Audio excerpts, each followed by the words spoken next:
ಇವತ್ತು ನಾವು ಇರುವಂಥದ್ದು ಒಂದು ಶತಮಾನ ಕಂಡಂತಹ ಒಂದು ಪ್ರಸಿದ್ಧ ಒಂದು ಕಾಲೇಜ್, ಪದವಿ ಪೂರ್ವ ಕಾಲೇಜ್ ಅಂತ ಇರ್ಬೋದು. ಇದು ಕೊಂಬೆಟ್ಟಿನ ಸರಕಾರಿ ಪದವಿ ಪೂರ್ವ ಕಾಲೇಜ್. ಈ ಭಾಗದಲ್ಲಿ ಇದು ಶತಮಾನ ಕಂಡಂತಹ ಕಾಲೇಜ್. ಇಂತಹ ಕಾಲೇಜಿನಲ್ಲಿ ಇವತ್ತು ಏನಾಗಿದೆ ಅಂತ ಹೇಳಿದರೆ, ಇವತ್ತಿನ ಪರಿಸ್ಥಿತಿಯಲ್ಲಿ ಈ ಭಾಗದಲ್ಲಿ ಸುಮಾರು ಒಂದು 30 ಅಡಿ ಆಳದ ಇರುವಂತಹ ಒಂದು ದರೆ ಇದೆ.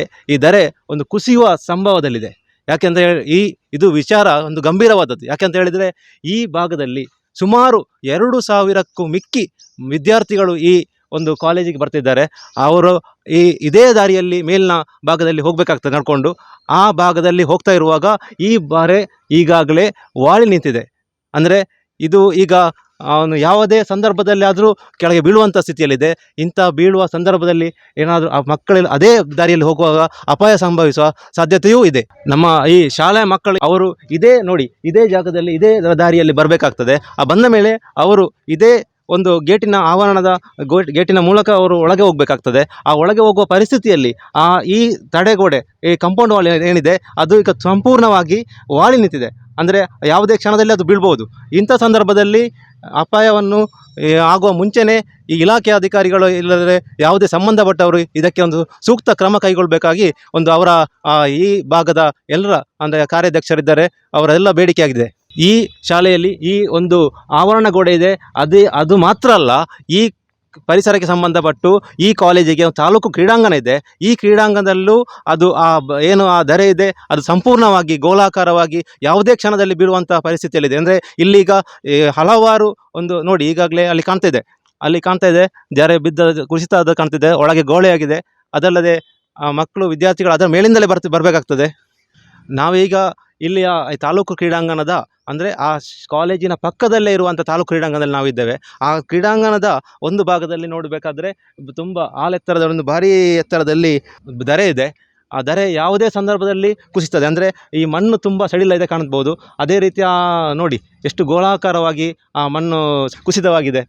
ಯಾಕೆಂದರೆ ಹೇಳಿದರೆ ಇದೇ ದರೆಯ ಮೇಲಿಂದ ವಿದ್ಯಾರ್ಥಿಗಳು ಸಾಲಾಗಿ ಅದೇ ದಾರಿಯಲ್ಲಿ ಹೋಗ್ತಾರೆ. ಯಾವುದೇ ಸಂದರ್ಭದಲ್ಲಿ ಈ ದರೆ ಕುಸಿದರೆ ಅಪಾಯ ಖಂಡಿತವಾಗಿ ಸಾಧ್ಯತೆ ಇದೆ. ಈಗ ದರೆಯ ಒಂದು ಭಾಗ ಆದರೆ ಇನ್ನೊಂದು ಕಾಲೇಜಿನ ಪಕ್ಕದಲ್ಲಿ ಆವರಣ ಗೋಡೆ.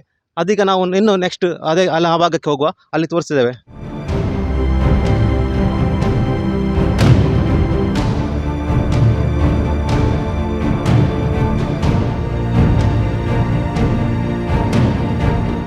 ನಾವು ಈಗಾಗಲೇ ಕೆಳಗೆ ಆ ದರೆ ಕುಸಿತವನ್ನು ನೋಡಿದ್ದೇವೆ. ಎಷ್ಟೊಂದು ಮಣ್ಣು ಒಂದು ಆಳವಾಗಿ ಗೋಳಾಕಾರವಾಗಿ ಜರಿದು ಬಿದ್ದಿದೆ. ಅದೇ ರೀತಿ ಇದೀಗ ನಮ್ಮ ಕಾಲೇಜಿನ ಪಕ್ಕದಲ್ಲಿರುವ ಆವರಣ ಗೋಡೆ ಅದು ತುಂಬ ವಾಲಿ ನಿಂತಿದೆ. ಇದೇ ಭಾಗದಲ್ಲಿ ವಿದ್ಯಾರ್ಥಿಗಳೆಲ್ಲ ಹೋಗ್ತದೆ ನೋಡಿ.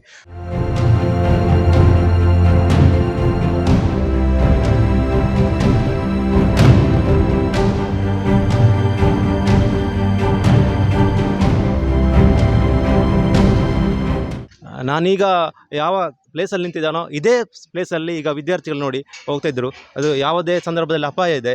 ಇದು ಈಗ ಇಲ್ಲಿ ಮಾತ್ರ ಸ್ವಲ್ಪ ಭಾಗ ಸ್ಟ್ರೈಟ್ ಆಗಿದೆ. ಅದೇ ಮುಂದಕ್ಕೆ ಹೋದಾಗೆ ಗೋಡೆ ವಾಳಿ ಕೆಳಗೆ ಬೀಳುವ ಸ್ಥಿತಿಯಲ್ಲಿದೆ. ಬನ್ನಿ. ಈಗಾಗಲೇ ಇಲ್ಲಿ ಮುಂಜಾಗ್ರತಾ ಕ್ರಮವಾಗಿ ಟೇಪ್ ಎಲ್ಲ ಕಟ್ಟಿ ಅಂದರೆ ವಿದ್ಯಾರ್ಥಿಗಳ ಗೋಡೆಯ ಬದಿಗೆ ಹೋಗದಾಗೆ ಅಂದರೆ ಎಚ್ಚರಿಕೆಯನ್ನು ಕೈಗೊಂಡಿದ್ದಾರೆ, ಮುನ್ನೆಚ್ಚರಿಕೆಯನ್ನು.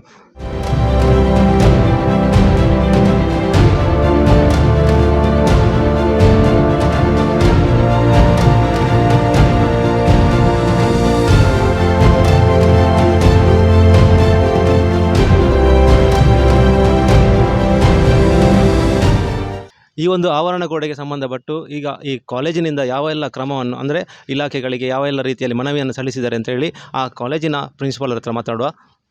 ನಾವು ಈಗಾಗಲೇ ಕಾಲೇಜಿನ ಕ್ರೀಡಾಂಗಣದ ಪಕ್ಕದಲ್ಲಿರುವ ಆವರಣ ಗೋಡೆ ಅತ್ಯಂತ ಅಪಾಯಕಾರಿ ಪರಿಸ್ಥಿತಿಯಲ್ಲಿರುವಂಥದ್ದು ನಮ್ಮ ಗಮನಕ್ಕೆ ಬಂದಿದ್ದು. ಸತತವಾಗಿ 3 ವರ್ಷಗಳಿಂದ ನಾವು ನಮ್ಮ ಇಲಾಖೆಗೆ ಜಿಲ್ಲಾಡಳಿತಕ್ಕೆ ಹಾಗೂ ಮಾನ್ಯ ನಮ್ಮ MLA ಅವರಿಗೆ ಈಗಾಗಲೇ ಹಲವು ಬಾರಿ ವಿನಂತಿ ಮಾಡಿದ್ದೇವೆ.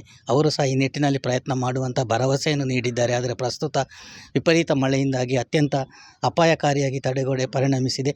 ಈಗಲಾಗಲೂ ಬೀಳುವಂಥ ಪರಿಸ್ಥಿತಿಯಲ್ಲಿದೆ. ಈ ಸಂದರ್ಭದಲ್ಲಿ ನಮ್ಮ ಸಂಸ್ಥೆಯ ವಿದ್ಯಾರ್ಥಿಗಳ ಪ್ರಾಣಕ್ಕೆ ರಕ್ಷಣೆಯನ್ನು ನೀಡುವಂತಹ ನಿಟ್ಟಿನಲ್ಲಿ, ಯಾಕೆಂದರೆ ಮಕ್ಕಳು ಅವರಿಗೆ ಗೊತ್ತಾಗೋದಿಲ್ಲ, ನಾವು ಎಷ್ಟೇ ಹೇಳಿದರೂ ಪಕ್ಕದಲ್ಲಿ ಓಡಾಡ್ತಾರೆ. ಭಾಳ ಅಪಾಯಕಾರಿ ಪರಿಸ್ಥಿತಿ ಇರುವ ಕಾರಣ ಆದಷ್ಟು ಶೀಘ್ರವಾಗಿ ಈ ಬಗ್ಗೆ ಗಮನ ಹರಿಸಬೇಕಂತೇಳಿ ನಾನು ಈ ಸಂದರ್ಭದಲ್ಲಿ ವಿನಂತಿಸಿಕೊಳ್ತೇನೆ. ಈಗಾಗಲೇ ಒಂದು ಸಲ ಪೇಪರ್ನಲ್ಲಿ ಸಹ ಬಂದಿತ್ತು. ಆ ಸಂದರ್ಭದಲ್ಲಿ ಮುಖ್ಯಮಂತ್ರಿಗಳಿಂದ ಹಾಗೂ ಶಿಕ್ಷಣ ಸಚಿವರಿಂದಲೂ ಸಹ ಇದರ ಬಗ್ಗೆ ತನಿಖೆಗೆ ಬಂದಿತ್ತು. ಆದರೆ ಕ್ರಮ ಕೈಗೊಳ್ಳುವಲ್ಲಿ ಸ್ವಲ್ಪ ವಿಳಂಬ ಆಗ್ತಿದೆ. ಆದಷ್ಟು ಶೀಘ್ರವಾಗಿ ಈ ಕುರಿತು ಕ್ರಮ ಕೈಗೊಳ್ಳಬೇಕಂತಲೇ ಈ ಸಂದರ್ಭದಲ್ಲಿ ನಾನು ವಿನಂತಿಸ್ತೇನೆ. ನಮ್ಮೊಂದಿಗೆ ಇಲ್ಲಿ ನಮ್ಮ ಈ ಕಾಲೇಜಿನ ಕಾರ್ಯಾಧ್ಯಕ್ಷರಿದ್ದಾರೆ PG ಜಗನ್ಯಾವಸ ರಾವ್. ಅವರೊಂದಿಗೆ ನಾವು ಈ ಬಗ್ಗೆ ಒಂದು ಮಾಹಿತಿಯನ್ನು ಕೇಳೋಣ. ಸರಕಾರಿ ಪದವಿ ಪೂರ್ವ ಕಾಲೇಜು ಹಾಗೂ ಹೈಸ್ಕೂಲು, ಬೋರ್ಡ್ ಹೈಸ್ಕೂಲ್ ಅಂತ ಹೇಳುವಂಥ ಕೊಂಬೆಟ್ಟಿನ ಈ ಸಂಸ್ಥೆ ಇಲ್ಲಿ ತಾಲೂಕು ಕ್ರೀಡಾಂಗಣ ಆಗುವ ಸಂದರ್ಭದಲ್ಲಿ ನಮ್ಮ ಶಾಲೆಯಲ್ಲಿದ್ದ ಗ್ರೌಂಡ್ ಅದು ತಾಲೂಕು ಕ್ರೀಡಾಂಗಣಕ್ಕೆ ಹಸ್ತಾಂತರ ಆಯಿತು. ಆಗ ಅವರು ಒಂದು ಅವೈಜ್ಞಾನಿಕವಾಗಿ ಒಂದು ಮಣ್ಣು ತೆರವು ಮಾಡಿದ ಸಂದರ್ಭದಲ್ಲಿ ನಮ್ಮ ಇಲ್ಲಿ ಆವರಣ ಗೋಡೆ ಮತ್ತು ಹೈಸ್ಕೂಲ್ ವಿಭಾಗದ ಒಂದು 4 ಕೊಠಡಿಗಳಿಗೆ ತುಂಬ ಅಪಾಯ ಆಗಿದೆ. ಇದಕ್ಕೆ ನಾವು ತಾಂತ್ರಿಕ ಒಂದು ಇದು ಬೇಕು ಅಂತೇಳಿ ಇಲಾಖೆ PWD ಜಿಲ್ಲಾ ಪಂಚಾಯತಿಗೆಲ್ಲ ಬರೆದು ಆ ಹೈಸ್ಕೂಲ್ನ ಬಿಲ್ಡಿಂಗ್ 2 ತೆಗಿಲಿಕ್ಕೆ ಡೆಮಾಲಿಷ್ ಆಗಲಿಕ್ಕೆ ಇದು ಮಾಡಿದ್ದಾರೆ. ಹಾಗೆ ನಮ್ಮ ಅಧ್ಯಕ್ಷರು MLA ಅವರು ಭೇಟಿ ನೀಡಿ ಅದನ್ನು ತಕ್ಷಣ ಅದಕ್ಕೆ ವ್ಯವಸ್ಥೆ ಮಾಡ್ತೇನೆ ಅಂದರೆ ಈಗ ಅವರು ಏನಂತ ಹೇಳಿದರೆ ತಾಲೂಕು ಕ್ರೀಡಾಂಗಣವನ್ನು ಇಲ್ಲಿಂದ ಶಿಫ್ಟ್ ಮಾಡೋ ಒಂದು ಆಲೋಚನೆಯಲ್ಲಿದ್ದಾರೆ. ಆಗ ಈ ಗ್ರೌಂಡ್ ನಮ್ಮ ಸಂಸ್ಥೆದ್ದಾಗಿ ಉಳಿತದೆ. ಇದು ತುಂಬ ಎತ್ತರದ ಒಂದು ತಡೆಗೋಡೆ ಮಾಡಬೇಕಾಗ್ತದೆ. ತಡೆಗೋಡೆ ಮಾಡಿದರೆ ಅದಕ್ಕೆ ಕೋಟಿಗಟ್ಟಲೆ ಹಣ ಬೇಕಾಗ್ತದೆ. ಅದರ ಬದಲು ಅದನ್ನು ಏನಾದರೂ ಪಿಚ್ಚಿಂಗ್ ಅಥವಾ ಸ್ಟೇಡಿಯಂ ಥರ ಮಾಡಿ ಅದನ್ನು ಮಾಡ್ಬೋದು ಅಂತೇಳಿ ಮೊನ್ನೆ ಮೀಟಿಂಗಲ್ಲಿ ಪ್ರಸ್ತಾಪ ಮಾಡಿದರು. ಇವತ್ತು ನಿನ್ನೆ ಸತತ ಮಳೆಯಿಂದಾಗಿ ಅದು ಪ್ರಿನ್ಸಿಪಾಲ್ರು ಕಾಲ್ ಮಾಡಿ ಹೇಳಿದ್ರು ಅದು ವಾಲಿದೆ ಅಂತೇಳಿ. ಅದು ನಾವು ಅದಕ್ಕೆ ತಕ್ಷಣ ಅದಕ್ಕೆ ಮಕ್ಕಳಲ್ಲಿ ಹೋಗೋದಾಗಿ ಒಂದು ತಾತ್ಕಾಲಿಕ ಅದಕ್ಕೆ ಬ್ಯಾರಿಕೇಷನ್ ಟೇಪಲ್ಲಿ ಹಾಕಿದ್ದೇವೆ. ಶಾಸಕರು ಇಲ್ಲಿ ಭೇಟಿ ಕೊಡ್ತೇನೆ ಅಂತ ಹೇಳಿದ್ದಾರೆ. ತಕ್ಷಣ ಅದಕ್ಕೆ ಏನೆಲ್ಲ ಆಗಬೇಕು ಅದನ್ನು ಶಾಸಕರು ಮಾಡ್ತಾರೆ ಅಂತ ಹೇಳಿದ್ದಾರೆ.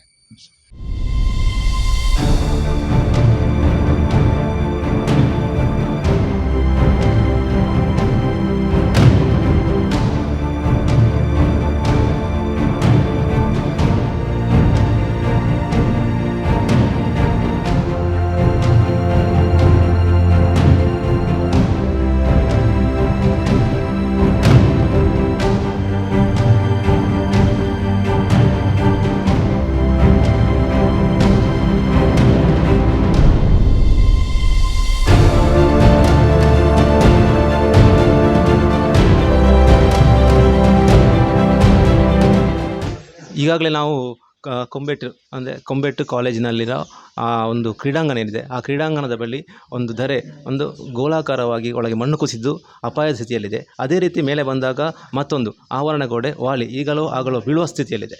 ಹಾಗೆ ಇಂಥ ಒಂದು ಸಂದರ್ಭದಲ್ಲಿ ಮತ್ತೊಂದು ವಿಪರ್ಯಾಸ ಅಂತ ಹೇಳಿದರೆ, ಇದು ಶತಮಾನ ಕಂಡ ಶಾಲೆ.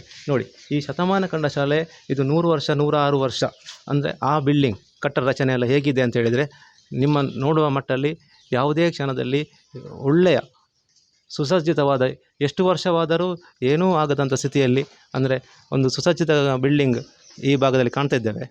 ಆದರೆ ಅದರ ಬಳಿಕ ಅಂದರೆ 75ನೇ ವರ್ಷಕ್ಕೆ ಆಗುವಾಗ ಇಲ್ಲೊಂದು ಮತ್ತೊಂದು ಬಿಲ್ಡಿಂಗನ್ನು ಕಟ್ಟಿದ್ದಾರೆ.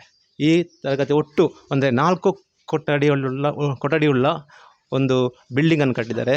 ಆದರೆ ಅದೇ ಬಿಲ್ಡಿಂಗ್ ಕೇವಲ 25 ವರ್ಷದಲ್ಲಿ ಅಲ್ಲಲ್ಲಿ ಬಿರುಕು ಬಿಟ್ಟಿದೆ.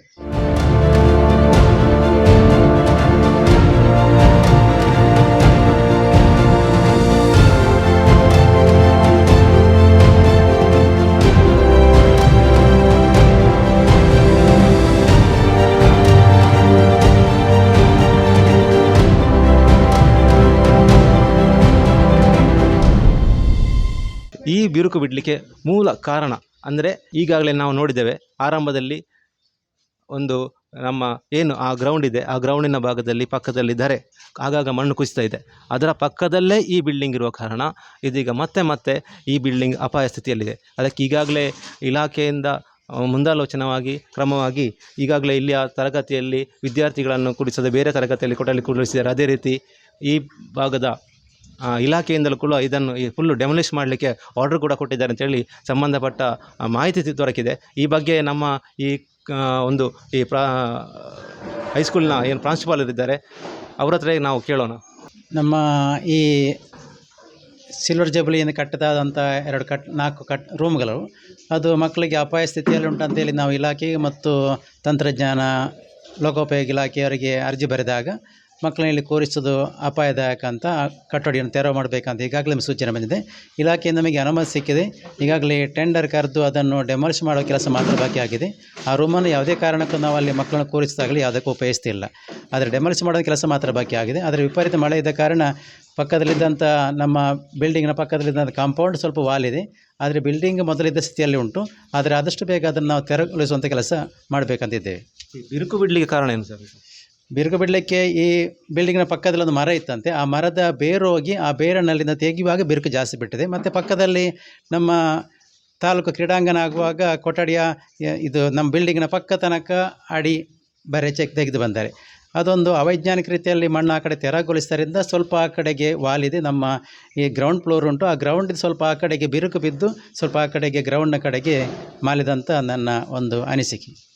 ಏನು ಈ ಕೊಂಬೆಟ್ಟು ಸರ್ಕಾರಿ ಪದವಿ ಪೂರ್ವ ಕಾಲೇಜ್ ಈ ಭಾಗದಲ್ಲಿ ಈಗಾಗಲೇ ಒಂದು ಕಡೆಯಲ್ಲಿ ತಾಲೂಕು ಕ್ರೀಡಾಂಗಣದ ಕೆಲ ಭಾಗದಲ್ಲಿ ಅಂದರೆ ಅಲ್ಲಿ ಆವರಣ ಏನಿದೆ, ಆ ಧರೆ ಏನಿದೆ ಕುಸಿಯುವ ಭೀತಿಯಲ್ಲಿದೆ. ಅದಲ್ಲದೆ ಈಗಾಗಲೇ ಕುಸಿತಾ ಇದೆ ಒಂದೊಂದು ಭಾಗದಲ್ಲಿ. ಅದೇ ರೀತಿ ಮೇಲಕ್ಕೆ ಬಂದಾಗ ಅಲ್ಲಿ ಆವರಣ ಗೋಡೆ ಕೂಡ ಕುಸಿತಾ ಇದೆ. ಅಂದರೆ ಈಗಾಗಲೇ ಕುಸಿಯುವ ಭೀತಿಯಲ್ಲಿದೆ. ಅದು ಇನ್ನು ಕ್ರಮೇಣ ಯಾವ ಕ್ರಮದಲ್ಲೂ ಯಾವ ಸಂದರ್ಭದಲ್ಲೂ ಬೀಳುವ ಸ್ಥಿತಿಯಲ್ಲಿದೆ. ಅದಕ್ಕೆ ಮುಂದೆ ಬಂದಾಗ ಮತ್ತೆ ಅದೇ ಏನು ಸಿಲ್ವರ್ ಜುಬ್ಲಿ ಏನು ಬಿಲ್ಡಿಂಗ್ ಇದೆ ಅದು ಕೂಡ ಬಿರುಕು ಬಿಟ್ಟಿದೆ. ಈ ಎಲ್ಲ ಒಂದು ಸಮಸ್ಯೆಗೆ ಪರಿಹಾರ ಕಂಡುಕೊಳ್ಳಲು ಇಲ್ಲಿನ ಆಡಳಿತ ಮಂಡಳಿ ನಿರೀಕ್ಷೆಯಲ್ಲಿದೆ. ಕ್ಯಾಮರಾಮನ್ ಗೌತಮ್ ಶೆಟ್ಟಿ ಜೊತೆ ಲೋಕೇಶ್ ಬಣ್ಣೂರು, ಸುದ್ದಿ ಪುತ್ತೂರು. ಸುದ್ದಿ ಚಾನಲ್, ಕ್ಷಣ ಕ್ಷಣದ ಸುದ್ದಿಗಾಗಿ.